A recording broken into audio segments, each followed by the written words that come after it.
Bab 275. Ibu mertua rendah. Melihat Sane Wei berjalan ke arahnya selangkah demi selangkah, Yuri Zhou gemetar ketakutan. "Kamu, jangan mendekat." Sambil gemetar, dia terus melangkah mundur. Dia sangat kejam, dia mencari seseorang untuk membunuh David Qin, dan dia ingin Jerry yang mati, tetapi ini tidak berarti dia benar-benar berani membunuh orang. Ketika Sane Wei baru saja membunuh Scarface, dia berada tepat di bawah hidungnya. Bisa dibayangkan bahwa adegan berdarah tadi membawa bayangan psikologis yang sangat besar padanya. Dikelilingi oleh orang-orang Sane Wei, Yuri Zhou tidak punya tempat untuk melarikan diri, jadi dia hanya bisa terus mundur. Dan Sane Wei tidak terburu-buru, dan sepertinya sangat menikmati tatapan menakutkan Yuri Zhou. Segera, Yuri Zhou mundur ke kaki tembok, tidak dapat mundur, dia memukul berlutut di tanah, menangis dan memohon, "Tolong, biarkan aku pergi." "Oke. Membiarkanmu pergi." Sane Wei berjalan ke arah Yuri Zhou dengan belati berdarah di tangannya, dan memandangnya dengan merendahkan, "Aku baru saja membunuh Scarface, dan kamu telah melihatnya. Jika aku melepaskanmu sekarang, bukankah masalah ini akan terungkap?" "Tidak. Tidak, tidak. Aku tidak melihat apa-apa, dan aku tidak akan mengatakan apa-apa. Aku hanya wanita rendahan. Jika kamu membunuhku, tanganmu akan kotor." Yuri Zhou dengan cepat menggelengkan kepalanya dan berkata, meremehkan dirinya sendiri. "Jika kamu ingin menyalahkannya, salahkan menantumu. Kamu adalah ibu mertuanya, jadi kamu harus bisa mati." Sane Wei menyipitkan matanya dan berkata, niat membunuh segera keluar dari tubuhnya, seperti banjir yang menghancurkan bank, dan menyapu ke arah Yuri Zhou dalam sekejap. Mendengar kata-kata Sane Wei, Yuri Zhou menyadari bahwa semua yang terjadi padanya disebabkan oleh Jerry Yang. "Ceo Wei, aku tidak ada hubungan dengan Jerry Yang. Aku sudah lama tidak menyukainya. Jika kamu tidak menangkapku, aku akan merencanakan untuk melakukan sesuatu padanya." Yuri Zhou berkata dengan cepat, "Ceo Wei, jika kamu tidak mempercayaiku, kamu bisa menanyakannya. Aku benar-benar tidak ada hubungannya dengan dia, dan aku telah membujuk putriku untuk menceraikannya. Di mataku, dia tidak berguna." "Oh, begitu." Sane Wei berkata sambil tersenyum, "Tapi, aku masih ingin membunuhmu. Apa yang harus aku lakukan?" Setelah kata-kata itu jatuh, Sane Wei meraih belati di tangannya dan menikam Yuri Zhou dengan ganas. "Ah, jangan bunuh aku. Jangan bunuh aku." Yuri Zhou menangis dan berteriak. "Ting!" Sane Wei meraih belati itu, menyapukannya ke dekat kepala Yuri Zhou, dan menikam dengan keras dinding di belakang Yuri Zhou. "Maaf, aku tidak sengaja menyelipkan tanganku. Tapi tidak apa-apa, kali ini aku tidak akan terpeleset lagi. Jangan khawatir, aku membunuh orang dengan sangat cepat, sama seperti aku membunuh Scarface tadi, dengan satu pukulan." Sane Wei seperti kucing yang menggoda tikus, dan berkata sambil tersenyum, "Bisakah kamu bayangkan, tunggu sebentar, ketika belati menembus kepalamu, dan saat ujung pisau menembus kulitmu, kamu bisa langsung merasakan kekuatan yang kuat. Lalu, kamu merasakan ujung pisau menusuk kulitmu dan menusuk tulangmu, dan itulah rasa sakit yang sebenarnya. Saat tulang tertusuk, itu bukanlah rasa sakit yang luar biasa, karena ujung pisau akan segera menembus otakmu di bawah tulang. Kamu bisa memikirkannya, betapa asam dan menyegarkannya ketika ujung pisau diaduk di otakmu." Sane Wei seperti iblis, memegang belati berdarah di tangannya, dan terus menggambarkan pemandangan setelah belati itu menembus kepalanya. Yuri Zhou sangat ketakutan sehingga dia lumpuh dan duduk di tanah, bahkan tanpa kekuatan untuk menghindar. Dia menangis dan memohon, "Ceo Wei, aku tidak ingin mati, aku benar-benar tidak ingin mati. Tolong biarkan aku hidup, aku benar-benar tidak ingin mati. Jangan bunuh aku bersedia melakukan apapun yang kamu minta. Selama kamu tidak membunuhku, aku akan menjadi anjingmu. Aku akan menggigit siapapun yang kamu minta untuk kugigit." Gok. Gok, gok. Yuri Zhou berbaring di tanah, meniru gonggongan anjing. Pada saat ini, tidak ada martabat sama sekali, dia hanya ingin hidup. Hahaha. Melihat Yuri Zhou tergeletak di tanah seperti anjing menggonggong, Sun Wei tidak bisa menahan tawa, dan orang-orang di sekitarnya juga ikut tertawa. Yuri Zhou sama sekali tidak merasa terhina, melihat Sun Wei tertawa, dia sepertinya melihat harapan untuk hidup, dan segera berteriak lebih keras, "Go! Go! Go!" Di rumah Sun Wei, ada gonggongan anjing Yuri Zhou dan tawa nakal semua orang. Demi ketaatanmu, aku akan memberimu kesempatan untuk hidup. Selama kamu bisa melakukan satu hal untukku, aku akan mengampuni hidupmu. Sun Wei berkata dengan mata menyipit. Aku patuh, aku bersedia melakukan apapun yang kamu minta aku lakukan. Yuri Zhou mengangguk dengan cepat dan berkata, hatinya penuh dengan ekstasi selama sisa hidupnya setelah malapetaka. Sun Wei tidak benar-benar ingin membunuh Yuri Zhou, semuanya barusan hanya untuk mengintimidasinya, hanya dengan cara ini, wanita ini akan bekerja sama dengannya dengan patuh. Naik. Sun Wei menyilangkan kakinya dan duduk di sofa kelas atas di sampingnya, dengan dua pengawal kekar di belakangnya. Yuri Zhou meletakkan anggota tubuhnya di tanah, dengan sengaja menjulurkan lidahnya, dan merangkak ke kaki Sun Wei. Go! Go! Go! Tuan, apa yang kamu inginkan? Sun Wei melambaikan tangannya, dan seorang pengawal di belakangnya segera melangkah maju dengan cambuk di tangannya. Plak!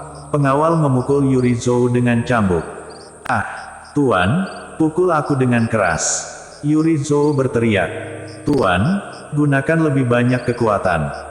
Tuan, pukul aku dengan keras. Setiap kali pengawal memukul cambuk, Yuri Zhou menjerit. Awalnya, Yuri Zhou masih merasa sangat sakit, tetapi ketika pengawal itu mengayunkan cambuknya berulang kali, dia hanya merasa panas dan panas di sekujur tubuhnya, tidak sakit sama sekali, tetapi dia merasa segar kembali. Perasaan seperti itu, tidak bisa dijelaskan dengan jelas, itu bahkan lebih mengasyikkan daripada seks. Alasan mengapa Sun Wei memerintahkan Yuri Zhou untuk dipukuli awalnya untuk tujuan lain, tetapi tanpa diduga, tangisan wanita ini membangkitkan api jahat jauh di dalam hatinya. Yuri Zhou tidak jelek, meski usianya 50 tahun, dia masih memiliki pesona dan sosok yang sangat baik. Api jahat di mata Sun Wei menjadi semakin kuat, dia tiba-tiba bangkit, mengambil cambuk dari pengawal, dan berteriak, kalian semua turun. Segera, hanya Sun Wei dan Yuri Zhou yang tersisa di ruangan itu. Tidak tahu apakah itu karena kegembiraan, atau karena tempat cambuk dipukul terlalu menyakitkan, seluruh tubuh Yuri Zhou gemetar, dan matanya kabur. Tuan, cepatlah, pukul aku. Jalang. Sun Wei mengutuk dan mulai memukulinya dengan cambuk. Pada saat yang sama, puncak awan. Jerry yang berdiri di depan jendela besar dari lantai ke langit-langit, melihat pemandangan malam Jiangsu, tetapi tidak bisa tertidur. Melihat hari hampir subuh, beberapa jam telah berlalu sejak Yuri Zhou diculik, dan masih belum ada kabar. Dia tidak peduli tentang hidup atau mati Yuri Zhou, tetapi wanita ini diantar pergi sendiri. Jika sesuatu benar-benar terjadi, bagaimana dia menjelaskannya kepada Lexi Qin dan Yumi Qin? Keesokan paginya, Jerry yang masih duduk di sofa, dia belum tidur sepanjang malam, matanya merah. Pada saat ini, ponselnya tiba-tiba berdering. Tuan Yang, kami menemukan Scarface. Yoshua Guan, yang juga begadang semalaman, berkata dengan suara serius, tapi, ia sudah mati. Bersambung. Jangan lupa, like, komen dan subscribe. Terima kasih. Bab 276. Pertunjukan bagus dimulai. Jerry yang telah menunggu berita, berdiri ketika mengetahui bahwa Scarface telah mati. Bagaimana dengan Yuri Zhou? Baginya, hidup dan mati tidak relevan. Tapi Yuri Zhou tidak bisa mati. Yoshua Guan berkata dengan suara yang dalam, belum ada berita tentang Yuri Zhou. Jerry yang mencoba yang terbaik untuk menahan amarahnya, perasaan ini membuatnya sangat tidak nyaman. Ketika Yuri Zhou dibajak dan pergi tadi malam, itu adalah jalan kecil dari Jiangsu ke kota Zhou. Jalan tempat kejadian itu terjadi tidak terpantau, sangat sulit untuk mengetahui kemana Yuri Zhou dibawa. Siapa yang menculik Yuri Zhou? Apa gunanya wanita berpandangan pendek dan mendominasi? Karena Scarface sudah mati, itu hanya berarti orang yang membunuhnya memiliki latar belakang yang lebih kuat darinya. Scarface adalah orang kuat yang terkenal di lingkaran Jiangsu Jianghu. Dia bisa memerintahkannya untuk pergi sendiri, setidaknya itu adalah kekuatan 4 klan Jiangsu. Jerry yang tampak serius, dan menganalisis dirinya sendiri.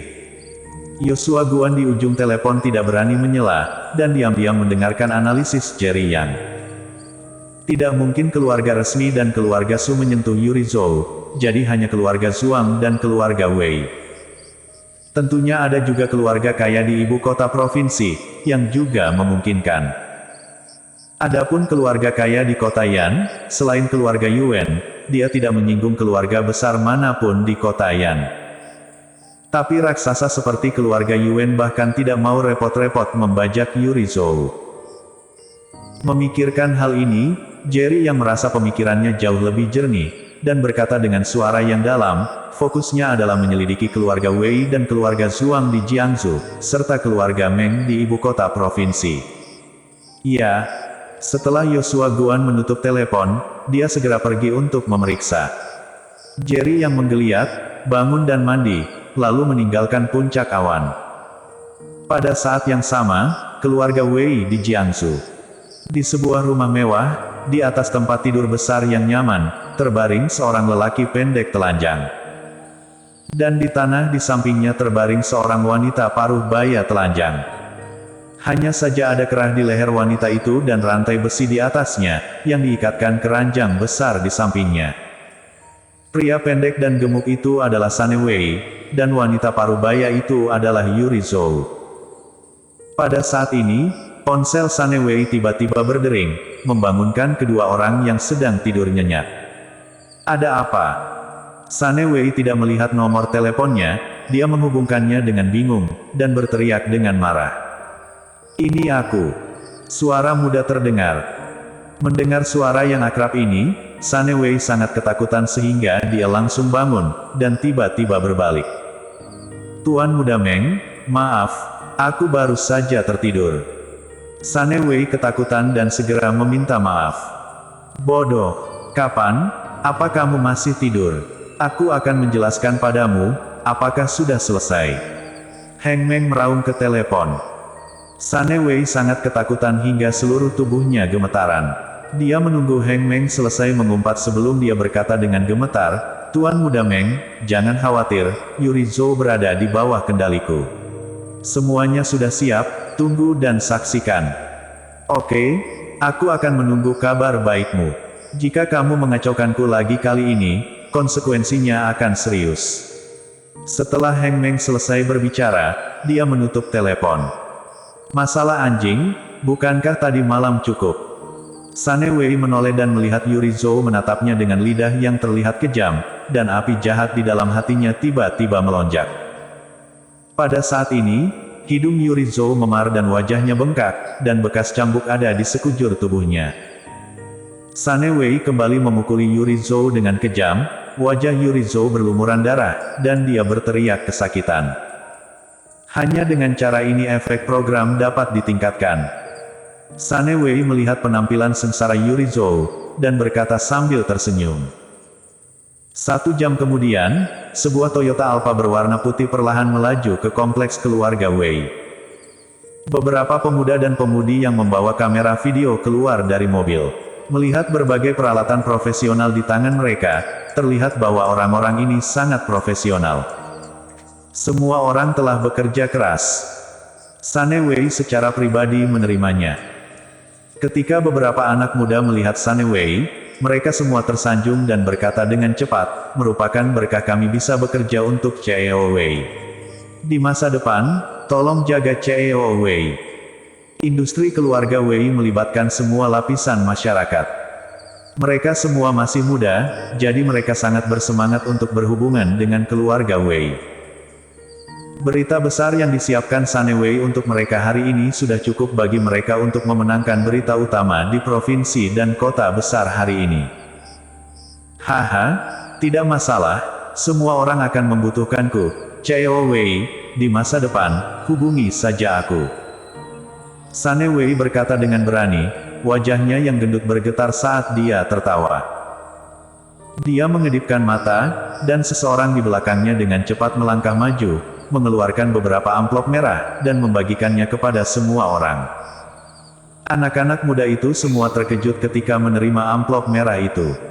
Dilihat dari ketebalan amplop merahnya, seharusnya puluhan ribu yuan. Ketika Sunny mengundang mereka untuk datang, dia sudah membayar sejumlah besar uang. Sekarang memberi mereka amplop merah hanyalah rejeki nomplok. Hati-hati, terimalah, jika urusan hari ini dilakukan dengan baik, akan ada amplop merah yang lebih besar. Kata Sunny sambil tersenyum. Jangan khawatir, Chao Wei, dengan tim kecil kami, berita yang kamu berikan kepada kami pasti akan menjadi berita utama di Jiangsu, dan bahkan menjadi berita utama di ibu kota provinsi. Beberapa anak muda sangat gembira di hati mereka, dan mereka saling berjanji. Dipimpin oleh Sunny mereka datang ke ruang baja berwarna kecil sementara. Rumah baja warna sangat sederhana, kecuali tempat tidur yang terbuat dari batu bata merah dan papan kayu, hanya tersisa kompor kecil. Saat ini, Yuri Zhou ada di dalam. Sunny berjalan ke sisinya dan berbisik, ini adalah satu-satunya kesempatanmu untuk bertahan hidup. Jika kamu bekerja sama, aku akan memberimu sejumlah uang untuk membuatmu terbang. Jika tidak, nasib Scarface akan menjadi takdirmu. Mendengar ini, Yuri Zhou bergidik, mengangguk berulang kali dan berkata, Chao Wei, jangan khawatir, aku pasti akan bekerja sama. Sisanya akan diserahkan padamu. Sunny memandangi beberapa anak muda lagi, dan berkata sambil tersenyum. Beberapa orang muda menyatakan bahwa mereka telah memenuhi misi mereka. Segera, beberapa anak muda menyalakan lampu pengisi dan memasang kamera di ruang baja berwarna. Yuri Zhou duduk di tempat tidur sederhana yang terbuat dari batu bata merah dan papan kayu. Halo, semuanya, aku Nona Ma, pembawa berita utama di ibu kota provinsi. Teman-teman terkasih, halo semuanya, aku Sela, pembawa berita Jiangsu. Selamat pagi semuanya, aku pembawa berita kota Zhou, debimu. Beberapa anak muda ternyata menjadi berita utama selebriti internet di kota-kota besar di ibu kota provinsi, dan mereka semua ada di depan kamera pada saat yang bersamaan. Untuk sementara, penonton di platform streaming langsung utama menggila. Ini Nona Ma, pembawa berita utama di ibu kota provinsi. Ya Tuhan, pembawa berita Jiangsu, Sela. Dan pembawa berita kota Zhou, debimu. Selebriti internet super di kota-kota besar ibu kota provinsi telah muncul di siaran langsung pada saat yang sama. Siaran langsung ini pasti akan sangat menarik. Hari ini awalnya adalah akhir pekan, begitu banyak orang menonton siaran langsung, dan begitu banyak selebritas internet super muncul di tempat kejadian pada saat yang sama. Untuk sementara waktu, ruang siaran langsung menarik banyak sekali pemirsa. Hari ini, 5 pembawa acara utama kami ada di sini untuk siaran langsung bersama untuk seorang bibi yang malang. Bibi ini awalnya memiliki keluarga yang bahagia, tetapi seminggu yang lalu, suaminya mengalami kecelakaan mobil dan berubah menjadi koma. Keluarga bahagia ini langsung hancur. Menantunya, untuk menggelapkan harta, bahkan memukulinya dengan kejam, bahkan mengusirnya dari rumah, dan mengancam jika bibi berani pulang, dia akan dipukuli sampai mati. Selanjutnya, kami akan menyerahkan ruang siaran langsung kepada bibi yang malang ini, dan biarkan dia memberitahu semua orang tentang pengalaman buruknya. Wow! Beberapa kamera diarahkan ke Yuri Zhou dalam sekejap. Wajah dengan hidung memar dan wajah bengkak muncul di headline siaran langsung di kota-kota besar. Bersambung. Jangan lupa, like, komen dan subscribe. Terima kasih.